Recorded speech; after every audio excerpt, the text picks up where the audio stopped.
전화 처방에 대한 말씀을 드리겠습니다. 의협이 전화 처방에 대해서 반대 의사를 표명한 것을 보고 제가 깜짝 놀랐어요. 이게 뭔가 시대를 역행하는 게 아닌가라는 생각이 들었습니다. 아마도 의협은 이것이 원격 진료로 확산되고 그렇게 되면은 의료인 간의 어떤 그 형평성이 좀 깨지지 않을까 하는 이런 우려 때문에 반대하는 것으로 생각됩니다. 그런데 그 반대의 이유가 코로나19의 진단과 치료를 지연시킨다라는 게 반대의 이유예요. 근데 여러분 생각해 보십시오. 지금 코로나19 진단 치료 어떻게 합니까? 환자가 열 나면 병원 문턱도 못 넘게 합니다. 환자가 열이 나면 알아서 1339에 전화하거나 보건소에 찾아가야 돼요.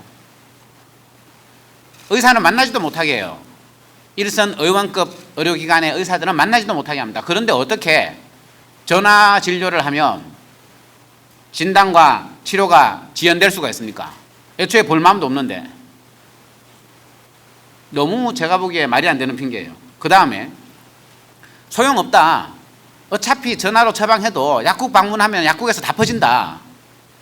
그렇게 주장을 또 하더라고요. 근데 이미 복지부에서는 약의 수령 방법은 약사와 환자의 협의에 따른다고 해놨어요. 약국에서 환자한테 비대면으로 약을 배송할 수도 있다는 얘기입니다. 그러니까 제가 보기에는 타당한 이유 없이 반대를 하고 있어요. 저는 근데 이 상황에서 복지부에서 또 의협을 달랜다고 이건 만성질환자에 대해서만 이야기하는 것이다. 만성질환자들의 이동을 최소화하기 위한 것이고 한시적인 것이다. 그런 식으로 톤다운을 한 것이 아주 못마땅합니다. 아주 못마땅해요. 왜냐하면 저는 이 전화 처방 내지는 원격 의료가 정부의 대한민국 감염병 관리의 프로토콜을 바꾸는 계기가 되어야 된다고 생각하기 때문입니다. 이런 거죠. 감기 걸리면 어떻습니까? 우리나라는 감기 걸리면 전부 병원으로 달려갑니다. 병원에서는 어떻게 하느냐? 처방전을 주고 내일 또 오라고 해요. 모레 또 오라고 합니다. 감기 나을 때까지 병원 다녀야 됩니다. 이게 현재까지의 우리나라 감기 치료 프로토콜이에요. 근데 사람이 아프면 아픈 사람이 백화점 갑니까? 아픈 사람이 영화관 갑니까? 아프면 집에 누워 있어요. 그런데 이 집에 누워 있는 아픈 사람이 오직 가는 곳은 병원입니다. 그 결과 병원이 감염병의 전파 원천이 되는 것입니다. 그 환자가 병원에 오지 않으면 효과적인 방역이 가능할 수 있음에도 불구하고 병원에 가기 때문에 감기든 독감이든 뭐 심지어 노로바이러스나 로타바이러스 같은 이 소화기 감염이든 다 퍼질 기회가 생기는 것입니다. 그러면 어째야 마땅한 감염병 치료의 프로토콜이 되는가? 저는 호흡기 감염이 있으면 의사를 봐야 할 필요성에 대해서는 부정하지 않습니다. 왜냐하면 우리가 감기라고 속편하게 표현하지만 감기와 유사한 질병들이 많고 그것을 환자 스스로 감기라고 진단 내리는 것은 때로는 위험할 수도 있기 때문입니다. 그래서 저는 감기 걸리면 병원 가지 말고 약국에서 증상 완화하는 약만 사 먹으라는 지침은 반대합니다. 의사를 만나야 합니다. 그 의사가 해야 될 일은 뭐냐? 감기를 감기라고 확인시켜 주는 거죠. 혹시나 있을지 모르는 또 다른 질병, 예를 들면 여러분들 다들 아시다시피 방광염, 질염 또는 A형 간염 다 증상은 감기랑 비슷합니다. 그러나 치료법은 다르죠. 그런 경우에 의사의 판단이 반드시 필요합니다. 그러나 감염병의 진료는 비대면 진료가 기본이 되어야 한다는 것이 저희들의 주장입니다. 그 비대면 진료에 가장 적합한 수단이 전화 상담 또는 원격 의료일 것입니다. 여러분 2015년에 우리나라에 메르스가 돌았죠. 그때를 한번 상상해 봅시다. 다시 2012년에 처음 중동에서 발견됐고 낙타에서 옮겨온 코로나 바이러스가 원인이요. 물론 낙타도 종속주였지만 이게 전 세계에서 압도적인 격차로 대한민국이 발생률, 사망률 2위를 차지했습니다. 어마어마하게 퍼졌죠. 전 세계가 놀랐습니다. 왜냐하면 병의 발원지인 중동에서는 너무 멀리 떨어진 나라였으니까요. 바로 인근 나라들은 쿠웨이트라든지 아랍에미리트라든지 그런 나라들에도 안 걸린 병이 우리나라에서만 대거 발병한 거예요. 이유가 뭔지 봤더니만 전 세계가 경악할 수밖에 없는 대한민국의 의료 문화가 있었던 겁니다. 한국의 응급실에서는 모든 환자들을 한 군데 몰아넣고 심지어 하루고 이틀이고 기다리게 해요. 그 환자들 중에 누구도 열이 난다고 해서 격리되지 않아요. 한국의 간병인은 전부 가족들이에요. 병실 안에 환자와 가족이 같이 살아요.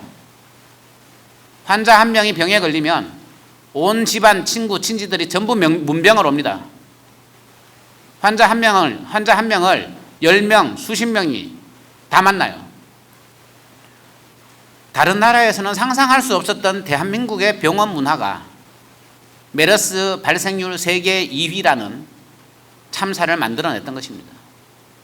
그래서 우리나라 어떻게 했습니까? 발빠르게 바꿨습니다. 이제 우리나라의 응급실 옛날같이 돛대게 시장으로 방치하지 않습니다. 그것이 얼마나 위험한지 메르스를 통해서 제대로 배웠기 때문입니다. 간병 문화 바뀌었습니다. 이제는 간병 간호사 제도가 정착하고 있습니다. 가족 친지들이 병문안을 하는 것도 엄격하게 통제하고 있습니다. 잘못된 문화라는 것을 알았기 때문에 우리 국민이 그리고 대한민국의 제도가 빠르게 바꿔냈던 겁니다. 저는 이제 4년이 지나 코로나19가 발병했을 때도 대한민국 의사, 환자, 사회 그리고 제도가 이 안에서 배우는 게 있어야 된다고 생각합니다. 그것은 무엇이냐? 감염병 관리의 프로토콜입니다. 이제 더 이상 열만 나면 병원으로 뛰어가는 행태는 지양돼야 됩니다. 모든 감기 환자, 모든 감염병 환자들이 매일 주 2, 3회씩 의사를 만나야 하는 이 제도 이제는 버려야 합니다. 아직까지 우리 국민들은 열 나면 병원 가고 애가 한밤중이라도 열이 나면 응급실에 덜채고 뛰어가는 것이 가장 훌륭한 자세라고 인식하고 있습니다. 그러나 그런 나라 우리나라뿐입니다. 유럽에서 열 나면 집에서 따뜻한 물 먹고 쉬라고 합니다. 미국은 아예 CDC에서 미국의 질병관리본부죠. 감기 환자가 병원으로 가는 가이드라인을 국가 차원에서 제시를 합니다. 내용이 이렇습니다. 38도 이상의 발열이 있고 열흘 이상 감기가 안 떨어지고 또는 감기로 보기에는 좀 이상한 증상, 위급한 심각한 증상이 있을 때 병원 가라 라고 가이드가 제시되어 있습니다. 제가 앞서 말씀드린 것처럼 저는 감기 환자들에게 의사를 만나서는 안 된다고 주장하는 것이 아닙니다. 반드시 만나야 합니다. 이유가 있죠. 그러나 의사를 만난다고 하는 것이 반드시 대면 접촉을 의미하는 것은 아닙니다. 방역, 국가 차원에서 방역을 생각해야 됩니다. 열 나는 환자는 먼저 집에서 안정 가려해야 됩니다. 또 다르게 말하면 남을 위해서 스스로 격리해야 합니다. 병원도 찾아가서는 안 되는 것입니다. 그런 의미에서 우리나라는 사회적으로 열이 난다고 하면은 결석, 조퇴, 또 병가, 심지어 아이가 열이 날 경우에 부모의 병가 등이 광범하게 허용돼야 된다고 봅니다.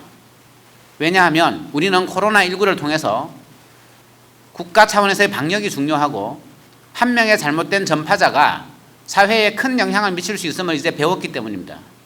스스로 그 자리에 가지 않도록 하기 위해서 자기 스스로를 격리하고 또 스스로의 질병 치료에 가장 효과적인 안정 가려도 취할 수 있는 그런 사회적 분위기가 되기를 바랍니다. 의사의 입장에서 말씀드리면 감기 환자가 매일같이 병원에 가야 하고 매일같이 처방전을 써야 하는 이유는 행위별 수가제 하에서 의사의 경제적 인센티브 때문입니다. 그 이외의 다른 이유를 사실은 찾기 어렵습니다. 다행히 전화 처방과 원격 의료는 적어도 의사의 경제적 인센티브에 대해서는 큰 영향을 주지 않죠. 저는 이제는 호흡기 감염에 대한 관찰과 진단에 있어서 의사의 비대면 진료가 기본적 프로토콜이 되어야 하고, 환자와 사회 측면에서는 감염병이 있을 때 격리, 안정 가료를 기본으로 해야 한다고 생각합니다. 지금까지 우리는 아프면 병원 가라고 부추겼지 집에 가서 쉬라고 부추기지 않았어요. 거꾸로 안정 가료를 하면 의사의 진단서가 없다는 이유로 오히려 병가를 인정하지 않기도 했죠. 저는 이 관행 바뀌어야 된다고 봅니다. 그런 의미에서 복지부가 한시적이라고 지나치게 강조하는 것이 못마땅합니다. 이것은 한시적이어서는 안 됩니다. 코로나19에 대한 방역 및 관리 체계가 코로나와 유사한 질환인 감기, 독감 등 다른 감염병의 관리에도 적용돼야 됩니다. 따라서 이것은 한시적일 수 없습니다. 만성질환자의 이동을 최소화하기 위한 목적일 뿐이다라는 말도 옳지 않습니다. 급성 감염증에 대해서도 전화진료, 비대면 진료가 기본 프로토콜이 돼야 됩니다. 그래서 저는 전화처방 원격 의료와 관련해서 메르스 때 우리 사회가 교훈을 얻고 응급실과 간병 문화를 바꾼 것처럼 코로나19에서 우리 사회가 교훈을 얻고 감염병 관리의 프로토콜을 바꾸는 계기가 되도록 하자라는 말씀을 드리고 싶습니다. 그것을 위해서 앞으로 이 전화 처방과 원격 의료가 보다 활성화되어서 국가 방역에 도움이 되고 환자의 실질적인 치료에도 도움이 되는 그런 사회제도가 만들어지기를 바랍니다.